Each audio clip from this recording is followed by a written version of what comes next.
سید جواد نقوی صاحب حافظہ اللہ تعالی، انہوں نے سید علی خامنائی رحمہ اللہ تعالی کی شہادت کے حوالے سے 12 اپریل 2026 کو ایک کانفرنس کی اپنے اسی مدرسے میں عروۃ الوثقی میں. اس میں جماعت اسلامی کے جو ایکس امیر ہیں سینیٹر سراج الحق صاحب حفظہ اللہ تعالی، وہ بھی شریک تھے. ان کی بھی آلموسٹ کوئی 50 منٹ کی تقریر ہے. اس میں پیچھے آپ کو بینر پہ عربی میں ایک سلوگن لکھا ہوا نظر آ رہا ہوگا. اس پہ عبارت لکھی ہوئی تھی: سلام علیک یوم ولدت و یوم قتلت و یوم تبعث حیا. سلام ہو تم پر، یعنی کہ وہ خامنائی صاحب کو کہہ رہے ہیں اس دن جس دن وہ پیدا ہوئے، اس دن جس دن کہ وہ شہید کیے گئے یا قتل کیے گئے، اور اس دن جس دن انہیں دوبارہ اٹھا کر زندہ کیا جائے گا. اب اس عبارت کے اوپر توہین قرآن کا فتویٰ لگایا گیا مختلف علماء کی طرف سے کہ یہ آپ نے قرآن کی آیت بدل دی ہے اور اس کو فٹ کر دیا ہے خامنائی صاحب کے اوپر. اور وہ آیت کون سی ہے جس کو وہ ریفر کر رہے ہیں؟ وہ سورہ مریم کی آیت نمبر 33، سیدنا عیسیٰ ابن مریم کے حوالے سے. سیدنا یحییٰ کے حوالے سے بھی ایک آیت موجود ہے، اور سیدنا عیسیٰ ابن مریم کے حوالے سے یہ آیت ہے: وَالسَّلَامُ عَلَيَّ یوم ولدت و یوم اموت و یوم ابعث حیا. وہ کہتے ہیں جی اس کی آپ نے ایک پیروڈی بنا دی ہے، حالانکہ الفاظ بالکل ڈیفرنٹ ہیں. یہاں پر موت کا ذکر ہے، وہاں پر قتل ہونے کا ذکر ہے. اسی طریقے سے یہاں پر سلام بھیجا جا رہا ہے کسی دوسرے کی طرف سے، اور وہاں عیسیٰ ابن مریم اپنے اوپر خود سلام بھیج رہے ہیں. یہ جو مقدمہ ہے اس کو میں 8 آنسرز کی شکل میں آپ کے سامنے رکھتا ہوں. آنسر نمبر 1: پورے بینر پر کہیں پر بھی قرآن پاک کی آیت کا ریفرنس نہیں لکھا ہوا کہ یہ فلاں آیت ہے جو ہم کوٹ کر رہے ہیں. وہ سلوگن کے طور پر ہے. یہ اسی طریقے پر ہے جو آپ کو یاد ہوگا کچھ عرصہ پہلے ہماری ایک سسٹر تھی، اس کے لباس کے اوپر حلوہ لکھا ہوا تھا، اور وہ لوگ جو خود نماز روزے سے بھی آ رہی ہیں وہ اسے شہید کر کے جنت میں اپنی جگہ پکی کروانا چاہتے تھے. وہ تو اللہ کا شکر ہے وہاں پہ ایک کرسچن بھائی تھے، انہوں نے پناہ دی اور ٹیلی فون کے ذریعے رابطہ کیا، پولیس بر وقت پہنچ گئی اور اس کی خلاصی ہوئی. اس وقت کہ یہ ایک اسٹرانگ قسم کے علماء نے بھی کہا کہ یہ زیادتی ہے، اس طریقے سے کسی کے اوپر توہین کیسے لگائی جا سکتی ہے، کوئی آیت تو لکھی نہیں ہوئی. چونکہ وہ عربی رسم الخط میں لکھا ہوا تھا جس میں قرآن لکھا جاتا ہے، وہ بھی سب کانٹیننٹ میں جو خط نسخ چلتا ہے نا، اس میں لکھا ہوا تھا، جس میں ہمارا تاج کمپنی کا قرآن پرنٹ ہوا ہوا ہے. اور یہ ہمارا جو بلو والا قرآن سعودی عرب سے پرنٹ ہوتا ہے یہ بھی اسی خط میں ہے. جو عربی قرآن وہاں پر پرنٹ ہوتا ہے عربیوں کے لیے وہ گرین بائنڈنگ میں ہے، یہ بلو بائنڈنگ میں. وہ خط ریحان میں ہوتا ہے، وہ چپٹا سا، اور یہ بالکل اس سٹائل میں جو یہاں عجم کے لوگ آسانی سے پڑھ لیتے ہیں. تو اس وقت کئی ایک علماء نے کہا کہ اس طریقے سے زیادتی والا معاملہ ہے. لیکن جو اسٹرانچ قسم کے علماء ہیں انہیں تو موقع چاہیے ہوتا ہے کسی کے اوپر توہین مذہب لگانے کا. حالانکہ یہ علماء وہ ہیں جن کی سرکردگی میں پاکستان میں مساجد کے ٹوائلٹس میں شیعہ کافر کے نعرے لکھے گئے. حالانکہ شیعہ قرآن کا ورڈ ہے، وَإِنَّ مِن شِيعَتِهِ لَإِبْرَاهِيمَ، اور بے شک نوح علیہ السلام کے شیعہ میں سے ابراہیم علیہ السلام بھی تھے. یعنی ان کے گروہ کے تھے. تمام انبیاء ایک ہی گروہ سے تعلق رکھتے ہیں، توحید کی دعوت دیتے ہیں. شیعہ قرآن کا ورڈ ٹوائلٹس میں لکھا گیا.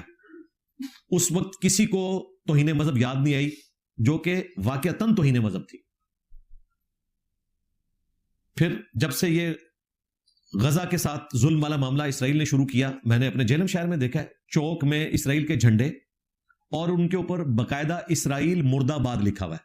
اب اسرائیل جو ہے یہ حضرت یعقوب علیہ السلام کا لقب ہے. قرآن پاک میں پوری سورت ہے جس کا نام سورہ بنی اسرائیل ہے، جسے سورۃ الاسراء بھی کہتے ہیں. اور بنی اسرائیل کا ورڈ قرآن پاک میں کئی جگہ مینشن ہوا ہے. سورۃ البقرہ میں وہ مشہور آیت یا بنی اسرائیل اذکروا نعمتی التی انعمت علیکم وانی فضلتکم علی العالمین. اے اولاد یعقوب میری اس نعمت کو یاد کرو جو میں نے تم پر کی تھی، اور میں نے تمہیں تمام جہان والوں پر فضیلت دی تھی، اپنے زمانے کے جو لوگ تھے. بنی اسرائیل کو اللہ تعالیٰ نے فضیلت دی. تو اسرائیل تو قرآن کا ورڈ، یعقوب علیہ السلام کا لقب، اس کے باوجود سڑک پہ اس کے اوپر سے لوگ جوتیوں سمیت گزر رہے ہیں، گاڑیاں گزر رہی ہیں. تو میں نے اس وقت بھی ہائی لائٹ کیا تھا کہ یہ آپ قرآن کے ورڈ کی توہین کر رہے ہیں. ایون خود فقہ حنفی کی جو کتابیں ہیں، بہار شریعت جو اعلیٰ حضرت کے خلیفہ نے لکھی، اس میں انہوں نے لکھا ہے کہ آپ کسی کافر کا نام بھی جس میں قرآن پاک کے حروف تہجی آتے ہوں، وہ اپنی جوتی پہ نہیں لکھ سکتے، نہ جوتی کے نیچے اسے مسل سکتے ہیں. کافر ورڈ بھی لکھا ہوا ہو، شیطان بھی لکھا ہو، تب بھی ایسا نہ کرے. تو جو واضح گستاخیاں ہوتی رہیں اس کی طرف کسی کی توجہ نہیں کی. اور اسی پہ مجھے وہ ضمناً یاد آ گیا، بنگلہ دیش میں ایک سوشل ایکسپیریمنٹ کیا انہوں نے.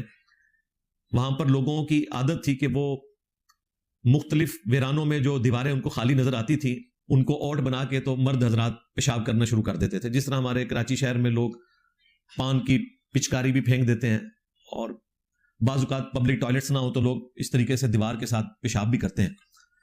تو وہاں پہ بھی لوگ ایسا کرتے تھے. تو باقاعدہ بی بی سی کی رپورٹ ہے، یوٹیوب پہ رکھی ہوئی ہے. وہاں پر انہوں نے عربی رسم الخط میں بالکل جس طرح قرآن لکھا جاتا ہے، اس میں انہوں نے وہاں سٹیٹمنٹ لکھ دی کہ یہاں پر پیشاب کرنا منع ہے. اچھا، وہ عام بندے کو تو لگتا تھا یہ قرآن کی آیت ہی لکھی ہوئی ہے. جتنے لوگ وہاں سے گزر رہے ہیں جو پہلے پیشاب کرتے تھے، اب جیسے ہی وہ پیشاب کرنے کے لیے بیٹھنے لگے ہیں، سامنے ان کے نظر پڑی ہے، دوبارہ سے انہوں نے اپنا ازار بند باندھ لیا اور یوں چمی دے کے نا اس کو، جو آیت نہیں ہے آیت کی طرح لکھی ہوئی ہے، وہاں سے رخصت ہو رہے ہیں. اندازہ کریں، یعنی یہ ایک ہنسنے کا مقام بھی ہے اور ایک اعتبار سے رونے کا بھی مقام ہے کہ مسلمانوں کی حالت کیا ہے کہ انہیں عربی عبارت میں اور قرآن میں کوئی فرق ہی نظر نہیں آتا. اب تو خیر علماء کو بھی نظر نہیں آ رہا، اس لیے تو انہوں نے 295B یعنی کہ لائف ان پریزن یا کم از کم 25 سال قید اور ناقابل ضمانت جرم، یہ دفعہ لگانے کا مطالبہ کیا ہے جواد نقوی صاحب پہ. اور پہلی دفعہ ہوا ہے کہ انہوں نے اپنی کلیریفیکیشن میں باقاعدہ ایک پوسٹ لگائی ہے اور اس میں انہوں نے رونا رویا ہے کہ اللہ کے بندو، میں نے کب کہا کہ یہ قرآن کی آیت ہے؟ کوئی قرآن کا ریفرنس ملتے جلتے الفاظ ہیں قرآن پاک سے، ظاہر ہے ہم نے مستعار لیے، چند الفاظ اٹھائے اور اس کی وجہ سے ہم نے اس طریقے سے ایک عبارت لکھ دی. اس میں قرآن پاک کی توہین تو تب ہوتی جب ہم اس کو قرآن کی آیت بنا کے پیش کرتے ہیں. اس طریقے سے تو آپ کچھ بھی کر سکتے ہیں. ہم فخریہ لوگوں کو بتاتے ہیں جی قرآن سب سے زیادہ پڑھی جانے والی کتاب ہے دنیا میں، لیکن یہ تصویر کا ایک رخ ہے. تصویر کا دوسرا رخ یہ ہے کہ قرآن پاک دنیا میں سب سے زیادہ بغیر سمجھ کے پڑھی جانے والی کتاب ہے. ورنہ دنیا میں کوئی اخبار بھی پڑھتا ہے نا تو سمجھ کے پڑھتا ہے، لیکن قرآن پاک وہ مظلوم کتاب ہے جو بغیر سمجھ کے نہ صرف پڑھی جاتی ہے بلکہ لوگ حفظ کر لیتے ہیں، انہیں پتہ ہی نہیں ہوتا کہ اس کا مطلب کیا ہے. اور اسی پہ میں نے ایک دفعہ لطیفہ سنایا تھا، اور وہ لطیفہ پنڈی کے جو مفتی صاحب ہیں جن کو لاہور کے ڈاکٹر صاحب کہتے ہیں، وہ پنڈی کا کالا، انہوں نے بھی ایک جلسے میں وہ باقاعدہ واقعہ سنایا ہے. پنجاب میں ایک مشہور لطیفہ ہے کہ یہاں سے کچھ لوگ عرب ملکوں میں گئے اور وہاں ان کا عربیوں سے جھگڑا ہوا.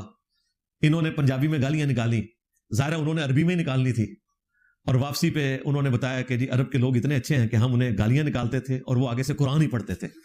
ظاہر ہے مسلمان کو تو کوئی بھی عربی عبارت قرآن ہی نظر آئے گی. اور اس پہ میں نے ورڈک دی تھی کہ یہ مسلمانوں کے لیے کتنا لمحہ فکریہ ہے کہ ایک مسلمان کو یہ پتہ ہی نہیں ہے کہ قرآن میں کیا لکھا ہوا ہے.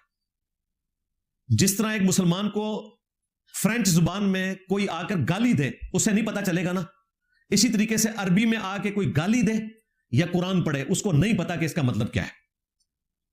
اور یہ میں قرآن کے حق میں بات کر رہا تھا، قرآن کی مظلومیت کا رونا رو رہا تھا، اور مولویوں نے پکڑ کے میرے اوپر فتویٰ لگایا کہ اس نے قرآن کی توہین کر دیا. یہ کہتا ہے جی قرآن پڑھنا ایسے ہے جیسا کہ فرینچ زبان میں گالیاں نکالنا. وہ آج تک رٹ لگا رہا ہے. لاہور کا گلے پھاڑنے والا وہابی مولوی حضرت معاذ اللہ، مشہور ناشتے والی سرکار. تو یہ دیکھ لیں، یہ جو آپ کو یہ آج صبح جو حملہ آور آیا ہے اور اس نے پورا میگزین یہاں پہ خالی کیا ہے، تو یہ انہی مولویوں کی وجہ سے برین واش ہو کے لوگ آتے ہیں نا یہاں پہ. ٹھیک ہے، ان پہ تو کوئی نہیں چڑھ رہا، اس کے پیچھے ہمارا ہاتھ ہے. ہم نے کوئی ایسی تربیت نہیں کی ہے کہ انہیں آپ آخری منازل طے کروا دیں، چونکہ یہ اپنے ماننے والوں کی تربیت اس طرح کی کرتے ہیں اور پھر مجھے دھمکیاں لگاتے ہیں کہ جی دیکھو ہم تو اوپن جلسوں میں جا کے خطاب کرتے ہیں، ہمیں کوئی خطرہ نہیں ہے. تم نے کون سی ایسی اسلام کی خدمت کی ہے کہ تمہیں خطرہ ہو؟ ٹھیک ہے، تم لوگوں نے تو اسلام کا حلیہ بگاڑا. الٹا یہ کہا کہ جو قرآن و حدیث ڈائریکٹ پڑھتا ہے وہ گمراہ ہو جاتا ہے.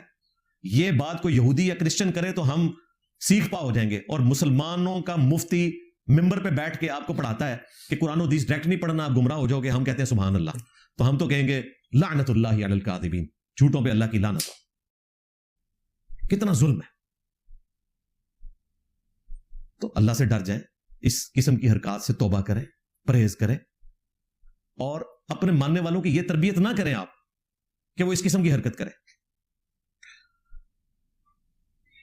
آنسر نمبر 2، امام جلال الدین سیوطی المتوفا 911 ہجری، انہوں نے باقاعدہ اپنے فتووں میں ایک رسالہ لکھا ہے جس میں انہوں نے اوائل اسلام سے لے کر ان کے زمانے تک جو قرآن پاک کی آیات کو عرب کے لوگوں نے شاعری میں استعمال کیا، محاورے میں استعمال کیا،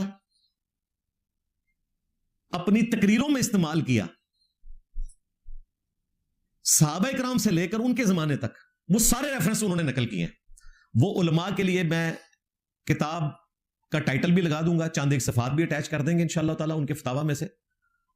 اور انہوں نے سٹارٹ ہی میں ہماری ماں سیدہ عائشہ سلام اللہ علیہا کے حوالے سے بخاری مسلم کی وہ حدیث نقل کی جب ان کے اوپر منافقین نے تہمت لگائی تھی، تو اس میں سیدہ عائشہ سلام اللہ علیہا نے غم کی حالت میں وہی بات کی، اور انہوں نے کہا کہ میں وہی کہوں گی جو سیدنا یوسف علیہ السلام کے والد نے اپنے بچوں سے کہا تھا جب انہوں نے یوسف علیہ السلام کو ظلماً ان سے دور کر دیا، واللہ المستعان علی ما تصفون، اور میں اللہ تبارک و تعالی ہی سے مدد کا طلبگار ہوتا ہوں، اسی سے مدد مانگتا ہوں اس بات کے اوپر جو تم یہ جھوٹی بناوٹ کر رہے ہو اور مجھے بتا رہے ہو کہ میرے بچے کو بھیڑیے نے کھا لیا ہے، میں اللہ ہی سے مدد مانگتا ہوں۔ تو یہ آیت سیدہ عائشہ کے حوالے سے نہیں تھی، حضرت یوسف علیہ السلام کے والد نے اپنی اولاد کو ان کے مکر و فریب کے اگینسٹ یہ بات کی تھی، اور حضرت عائشہ نے وہ اپنے اوپر لگائی کہ میں بھی وہی کہوں گی جو یوسف علیہ السلام کے والد نے کہا تھا۔ شکر ہے کہ ہمارے مولوی اس زمانے میں نہیں تھے، نہیں تو سیدہ عائشہ پہ بھی کہتے کہ جی آپ نے ایک نبی کی توہین کر دی، آیت نبی کے بارے میں تھی، آپ نے اپنے اوپر فٹ کر لی، لو سامو۔ ان کی تو سمجھدانی اتنی ہے نا۔ اس قسم کی کئی مثالیں جلال الدین سیوطی نے اس میں جمع کی ہیں، تابعین سے، تبع تابعین سے، پھر اہل سنت کے ائمہ سے، اپنے زمانے تک جتنا ہے کافی ساری انہوں نے مثالیں دی ہیں۔ آنسر نمبر 3، ہم اردو زبان میں بھی عموماً قرآن کی یہ آیت کوٹ کرتے ہیں بہت زیادہ، سم بکم عمی فہم لا یرجعون، یعنی جب کبھی ہمیں کسی کی حرکتوں کے اوپر غصہ آتا ہے اور ہم اریٹیٹ ہوتے ہیں کہ یار اس کو بات کیوں نہیں سمجھ آ رہی، تو ہم کہتے ہیں یار یہ سم بکم ہے، یہ کہتے ہیں نا اردو میں۔ دنیا میں اردو بولنے والے شاید ہی کوئی ایسا بندہ ہو جس نے اپنی زندگی میں یہ محاورے کے طور پر استعمال نہ کیا ہو، حالانکہ قرآن پاک میں یہ آیت منافقین کے بارے میں ہے، لیکن ہم مسلمانوں پہ لگا رہے ہوتے ہیں، اس میں ہم مسلمانوں کو منافق نہیں کہہ رہے ہوتے، ہم تو اس صفت کا ذکر کر رہے ہوتے ہیں، سمن بکمن عمیون، یعنی کہ یہ بہرے ہیں، گونگے ہیں اور اندھے ہیں۔ تو ہم کسی اس قسم کے بندے کو قرآن پاک کی آیت کے ذریعے مخاطب کرتے ہیں، تو یہ محاورتاً استعمال اردو زبان میں بھی ہو رہا ہے۔ ختم اللہ علی قلوبہم، یہ بھی ہم استعمال کرتے ہیں کہ اللہ نے مور لگا دی ہے جی اس کے اوپر، اردو میں بھی بولیں یہ قرآن کی آیت کا ہی ترجمہ کر رہے ہوتے ہیں۔ آنسر نمبر 4، صراط الذین انعمت علیہم، راستہ ان لوگوں کا جن پر تیرا انعام ہوا۔ آیت یہ پڑھتے ہیں اور ساتھ پھر کہتے ہیں حضرت علی اجویری، حضرت سلطان باؤ، حضرت معین الدین چشتی، حضرت عبد القادر جیلانی، حالانکہ ان میں سے کوئی بھی شخص اس وقت دنیا میں پیدا ہی نہیں ہوا تھا جب یہ قرآن پاک کی آیت نازل ہوئی۔ یہ سب لوگ کم از کم 400 سال بعد آئے ہیں، حضرت علی اجویری 450 سال کے بعد عبد القادر جیلانی، اور انہی کے ہم اثر معین الدین چشتی، اور سلطان باؤ تو بہت بعد میں آئے، بڑی امام والے بزرگ تو بہت بعد میں آئے۔ مجھے بتائیں ان بزرگوں کا صراط الذین انعمت علیہم سے کیا لینا دینا؟ قرآن میں تو آیا راستہ ان لوگوں کا جن پر تیرا انعام ہوا، انعام ہوگا نہیں ہے، انعام ہوا۔ وہ کون ہے؟ ڈیفینیٹلی انبیاء کرام علیہم السلام، ان کے اہل البیت علیہم السلام، اور ان کے صحابہ کرام علیہم رضوان، ان کے بعد ہم حسن ظن رکھتے ہیں۔ ڈیفینیٹلی انگلی رکھ کے ہم کسی کے بارے میں کلیم نہیں کر سکتے کہ یہ صراط الذین انعمت علیہم ہے. ویسے بھی اس کا ترجمہ ہے جن پر تیرا انعام ہوا, یہ نہیں کہ ہوگا. کہتے نہیں جی وہ قیامت تک جاری رہیں گے. ہاں قیامت تک جاری رہیں گے اگر آپ کے فرقے کے ہوئے. ہاں ہمارے باپا جانی ایکس مرشد کے جو پیرو مرشد ہے نا, ضیاء الدین مدنی, وہ بقیع غرقد میں دفن ہے مدینہ شریف کے قبرستان میں. عاشق رسول ہے, لیکن صرف بریلویوں کے نزدیک, دیوبندیوں کے نزدیک نہیں. اور شیخ زکریا کاندلوی جنہوں نے فضائل اعمال لکھی ہے, وہ بھی بقیع غرقد قبرستان میں دفن ہے اور عاشق رسول ہیں, لیکن صرف دیوبندیوں کے نزدیک, بریلویوں کے نزدیک نہیں. جب آپ کی بزرگی کا معیار یہ ہے کہ ایک فرقہ مانتا ہے دوسرا نہیں مانتا, اس بنیاد پہ صراط الذین انعمت علیہم فٹ کرنا اپنے بابوں کے اوپر, کیا یہ قرآن پاک کی تحریف نہیں ہے آپ کی ڈاکٹرن کے اندر؟ پھر یہ تعویلات کریں گے نہیں ہمارے کہنے کا مقصد یہ نہیں ہوتا. جو آپ مقصد بیان کر رہے ہیں وہ بھی آپ کا مقصد ناکافی ہے, کیونکہ آپ اس سے پہلے والی آیت نہیں پڑھتے, اہدنا الصراط المستقیم, اے اللہ ہمیں چلا سیدھے راستے پر. صراط الذین انعمت علیہم, راستہ ان لوگوں کا جن پر تیرا انعام ہوا. راستے نہیں ہے, یعنی راستہ نبی علیہ السلام کا ہے. صراط مستقیم اللہ تعالیٰ کس کو دیتا ہے؟ پیغمبروں کو, باقی تو فالو کرتے ہیں, ورنہ ہوتا راستے ان لوگوں کے, وہ ہے راستہ, اور وہ راستہ ہے محمد رسول اللہ صلی اللہ علیہ وآلہ وسلم کا.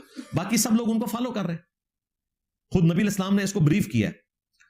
المستدرک للحاکم میں حدیث ہے, مسند احمد میں حدیث موجود ہے. نبی علیہ السلام نے زمین پہ ایک سیدھی لکیر کھینچی اور اس کے دائیں بائیں ٹیڑھی لکیریں کھینچی, اور سیدھی لکیر کے اوپر یوں انگلی رکھ کے آپ نے سورۃ الانعام کی آیت تلاوت کی, وَأَنَّ هَذَا صِرَاطِي مُسْتَقِيمًا, اور یہ کہ یہ ہے میرا راستہ جو بالکل سیدھا ہے,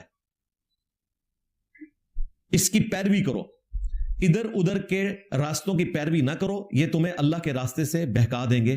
یہ وہ چیز ہے جس کی اللہ تعالیٰ تمہیں وصیت کرتا ہے. یہ آیت نبی علیہ السلام نے تلاوت کی, اور آپ نے فرمایا یہ دائیں بائیں جو ٹیڑھی لائنیں دیکھ رہے ہو نا, یہ شیطان کے راستے ہیں. ہر راستے کے اوپر ایک شیطان بیٹھا ہے جو تمہیں اپنی طرف بلا رہا ہے, اور یہ درمیان میں میرا راستہ ہے. یعنی کہ نبی علیہ السلام کا راستہ وہی ہے اہدنا الصراط المستقیم, اور وہی ہے صراط الذین انعمت علیہم.